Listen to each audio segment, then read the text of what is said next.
गालिब का एक शेर है कि माना कि तू कयामत है पर कयामत तक तो नहीं। मंदिर हो, मस्जिद हो, शमशान हो, कब्रिस्तान, ये बेवजह के नगाड़े बजाए जा रहे हैं। क्या विकास की बात करने वाली सरकार कब से मंदिर मस्जिद पे आ गई? सारे सिस्टम को हैक करके चुनाव हिटलर भी जीता था। जो मुस्लिम लोग जो विरोध कर रहे हैं नहीं करना चाहिए ना, बिल्कुल। नमस्कार, मैं जासूस बाबा। यूसीसी लागू होने वाला है। हमारे साथ एक सर मौजूद है, आइए इनसे बात करते हैं कि आखिर उनका क्या राय है इसके ऊपर। सर, ये जो यूसीसी लागू हो रहा है इस पे आपका क्या विचार है? देखिए, सबसे बड़ी बात तो है कि जो देश है हमारा, यहाँ हर 10 किलोमीटर में भाषाएं बदल जाती है, खान पान बदल जाते हैं। और दूसरी सबसे बड़ी चीज है, यूसीसी तो सरकार ढोल बजा रही है लेकिन इसके ड्राफ्ट तैयार नहीं हुए।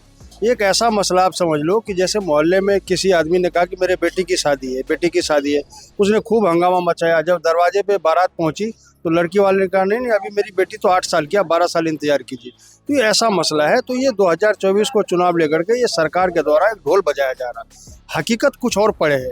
यूसीसी का मसला आप नहीं कर सकते। यहाँ पे आदिवासी है, मुस्लिम है, सिख है, ईसाई है, सभी धर्मों से सजा हुआ गुलदस्ते की तरह ये देश है। इस देश को आप अगर एक तरीके से पिरोगे तो सभी जात, सभी धर्म, सभी समुदाय के आपको सम्मान करने पड़ेंगे। किसी विशेष जाति पे टीका टिप्पणी करके आप चाहोगे ये देश सुखी संपन्न हो जाए, देश का विकास हो, तो ऐसा कतई नहीं हो सकता। देश का विकास तभी संभव है जब आपसी भाईचारा, सौहार्द बना रहे, गंगा जमनी तहजीब बनी रहे, तभी आप देश का विकास कर सकते हो। नहीं तो अन्यथा आप नहीं कर सकते। क्यों? इसका मेन रीजन है कि हर एक आदमी दूसरे आदमी से जुड़ा हुआ है। सिख ईसाई से, ईसाई मुस्लिम से, मुस्लिम हिंदू से, हिंदू पंजाबी से, सभी से, कम्युनिटी से जुड़े हुए लोग हैं। तो हमारा व्यापार चलता है। अगर व्यापार में इस बात की मतभेद हो जाए कि हम जाति पे बात करते हैं, समुदाय पे बात करते हैं, तो हमारा कहीं ना कहीं व्यापार रुकता दिखेगा और इससे देश का कहीं ना कहीं ग्रोथ गिरता हुआ दिखेगा। तो देश सुखी संपन्न है, गुलदस्ते से सजा देश है। मैं तो रिक्वेस्ट करता हूँ, अनुरोध करता हूँ कि विकास के बजाय यूसीसी का ढोल न बजाए, किसी जात, किसी समुदाय पर टीका टिप्पणी न करें। यही गुजारिश है सरकार से। लेकिन सर, उन लोग का कहना है, जो सरकार में लोग बैठे हैं वो कह रहे हैं कि ये देश एक है तो एक ही कानून चलना चाहिए। आप बताइए, एक देश कैसे है? अगर देश की एक परसेंट आबादी पे 93% संपत्ति है उसके पास, एक देश कैसे है? आज भी 500 रुपये लोग मजदूरी करते, जो 43% जिसकी आबादी है वो 500 रुपये दिहाड़ी करते। 500 रुपये से क्या हो जाएगा? इतने महंगे पे राशन महंगा, सिलेंडर महंगा, गैस महंगा, डीजल महंगा, सारे महंगे। 500 रुपये में किसी का घर चल सकता? एक युवा अपने चाहत का, अपनी इच्छा का एक मोबाइल नहीं ले सकता। आज़ाद देश में 45 करोड़ युवा बेरोजगार है। अब बताइए देश कहाँ जा रहा है?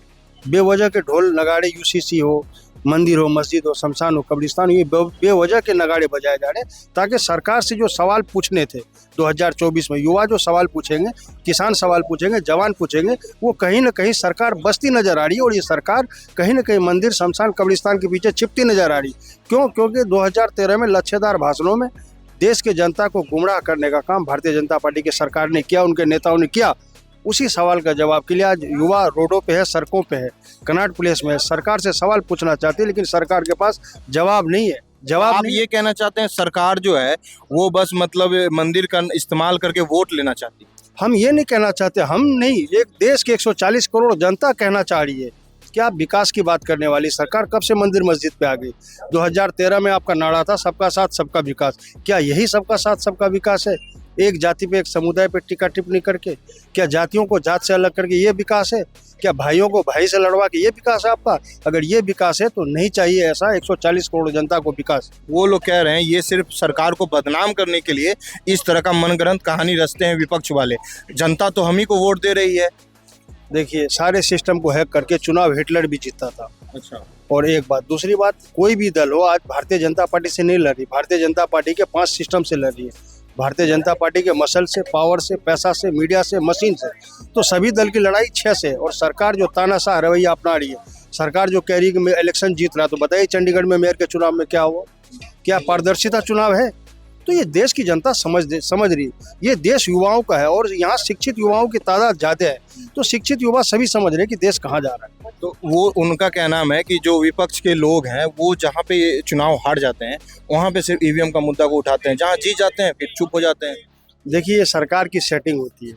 कहीं एक जगह, मान लीजिए मैं 10 शहर में हमें क्राइम करना है, एक शहर छोड़ देते, या 10 शहर चोरी करना है, एक शहर छोड़ देता। देखिए आपने नहीं किया, हम वहाँ निकल के, हम वहाँ जीत के ईवीएम का नगाड़ा बजा रहे हो। तो कहीं ना कहीं बचने के लिए कवच के तरीके से इस्तेमाल किया जाता है। आप एक बात बताइए, चंडीगढ़ के चुनाव, जो मेयर के चुनाव थे, किस तरीके से धांधली मची। सुप्रीम कोर्ट को आकर के कहना पड़ा कि ये चुनाव पारदर्शिता नहीं था। कहीं ना कहीं चुनाव आयोग भी शक के दायरे में, और वो अनिल मसीह तो आज वो अनिल मसीह नहीं है, आज वो बीजेपी भारतीय जनता पार्टी का मसीहा बन के उभरा है, जो सीधा सीधा मैं चुनाव में धांधली करके भारतीय जनता पार्टी के नेताओं को जितवाने का काम किया है। और ऐसे ही चलता रहा धांधली जैसा आप कह रहे हैं तो फिर तो इलेक्शन करवाने का कोई मतलब बनता नहीं है।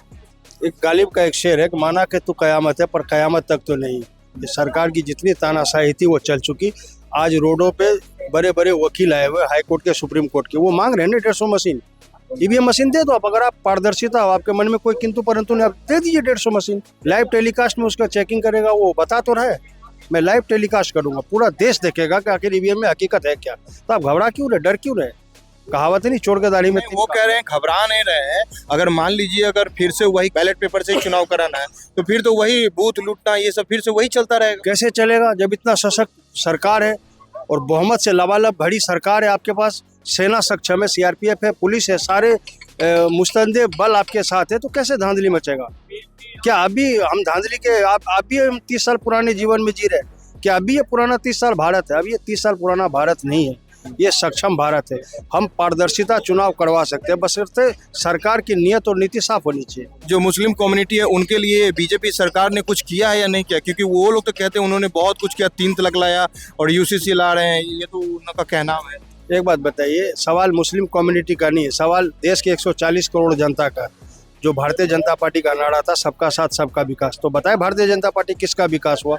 जवान का हुआ, युवा का हुआ, किसान का हुआ, महिलाओं का हुआ, किसका विकास हुआ? वो तो कह रहे हैं कि आवाज 5 लोगों का हुआ विकास, सिर्फ 5 लोगों, अडानी, अंबानी, नीरव मोदी, मेहुल चोकसी, ललित मोदी, 5 लोगों का विकास किया सरकार ने, प्रमाणित है ये। युवा का विकास नहीं हुआ। क्यों? अगर युवा का विकास होता, इतिहास देश में पहली बार 45 करोड़ युवा क्यों बेरोजगार है? 13 करोड़ ऐसे युवा जिसकी शादी नहीं हो रही, क्यों? अच्छे परिवार से वो, जब तक सर्विस लगेगी नहीं शादी उसकी होगी नहीं। वो लोग ये कह रहे हैं था 80 करोड़ लोगों को हम लोग फ्री राशन दे रहे हैं। 80 करोड़ लोगों को 5 किलो राशन दे रहे थे। ये सरकार जब 2014 में आई थी तो 5 ट्रिलियन की बात करती थी, आज ये 5 किलो अनाज पे लाके खड़ी की। आप बताइए देश प्रगति पे है या निगति पे है? एक मिनट नहीं, सरकार ने जो किया तो जनता को दिख तो रहा है सरकार ने क्या किया। तभी तो जनता वोट दे रही है। मैं तो कह तो रहा हूँ आपको, सेटिंग है क्या? वो तो पारदर्शिता की बात है। वो चुनाव आयोग किस लिए घेरे में? फिर चंडीगढ़ के चुनाव पे क्यों नहीं बातें कर रही सरकार? उसके प्रवक्ता क्यों नहीं जवाब दे पा रहे? चंडीगढ़ के चुनाव पे देना चाहिए। आप पीछे पुरानी सारी बातें भूल जाइए, जो लेटेस्ट 2 दिन पहले की बात है उस पर आप बात कीजिए ना। मैं ये कह रहे थे विकास कहीं नहीं हुआ, कि जितनी इस देश में आपके मेडिकल कॉलेजें हैं, इंजीनियरिंग संस्था है, लोगों की आप स्थिति देखिएगा उसी हिसाब से पता चलता है। लोगों की मूवमेंट देखिएगा, प्राइवेट जॉब हो या। सर मेरा सवाल ये है ना कि जो देश में यूसीसी लागू किया जाना चाहिए या नहीं चाहिए, मेरा सवाल ये है। चाहिए यूसीसी बिल्कुल होना चाहिए। क्यों? कारण क्या कारण है? क्योंकि तो सर ने बोला, सर बोल रहे हैं कि इस देश में ये देश एक तरह से गुलदस्ता है, सब तरह के लोग रहते हैं, सबके लिए अलग अलग कानून है। तो मेरा सवाल यही है कि सबके लिए अलग कानून क्यों होना चाहिए? देश एक है तो कानून भी एक होना चाहिए। एक होना चाहिए। उनको क्या तकलीफ है? उनको कोई भगा थोड़ी नहीं रहा इस कानून में, अगर ये दायरे में रहेंगे तो उनको कोई भगा थोड़ी नहीं रहा। ये थोड़ी ना बोला गया, ऐसे भी किसी कल्चर पे छेड़छाड़ नहीं किया गया। जो किसी समाज में कोई पूजा करता है, कोई मस्जिद में करता है, कोई उस पर थोड़ी छेड़छाड़ किया। इनको थोड़ी ना मना कर रहे हैं। जो मुस्लिम लोग जो विरोध कर रहे हैं, नहीं करना चाहिए ना। बिल्कुल समान कानून सब दिन से मांग था, एक एक बच्चे को मांग था, होना चाहिए था, ये बहुत जरूरी है। समान नागरिक संहिता ये कानून होना ही चाहिए, क्योंकि आप देखिए अगर समान नागरिक संहिता ये कानून अगर देश में अगर आ गया तो सारे नागरिक, चाहे हिंदू हो, मुस्लिम हो, क्रिश्चियन हो, किसी भी धर्म का हो, किसी भी जाति का हो, ये जाति भेद नहीं रहेंगे। जबकि ये कानून तो जो है 1947 में जब संविधान बना उसी समय सीए, एनआरसी, यूसीसी ये सारी चीजें उसी समय की है, जो पिछली सरकारों ने लागू नहीं किया।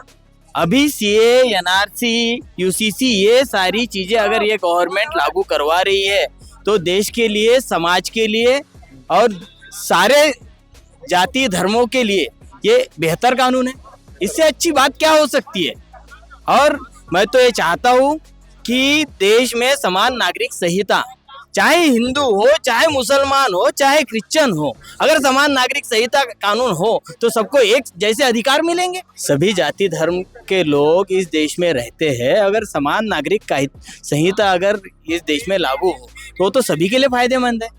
ऐसा तो नहीं है कि हिंदुओं को ज़्यादा अधिकार मिलेंगे, मुस्लिमों को कम मिलेंगे, क्रिश्चियनों को और ज़्यादा मिलेंगे, ऐसा तो बिल्कुल नहीं है। समान नागरिक संहिता का अर्थ ही ये है कि सभी जाति धर्म एक प्लेटफॉर्म पे आ जाएंगे। इसमें महिलाओं को ज्यादा मतलब अधिकार मिलेंगे। महिलाओं को तो अधिकार मिलेगा, जैसे तो सरकार ने वैसे भी महिलाओं के लिए 50% का आरक्षण दे ही रखा हुआ है और महिलाओं को मिलना भी चाहिए, मिलना भी चाहिए। हम तो ये चाहते हैं कि महिलाएं आगे बढ़े, देश की जनता भी ये चाहती है।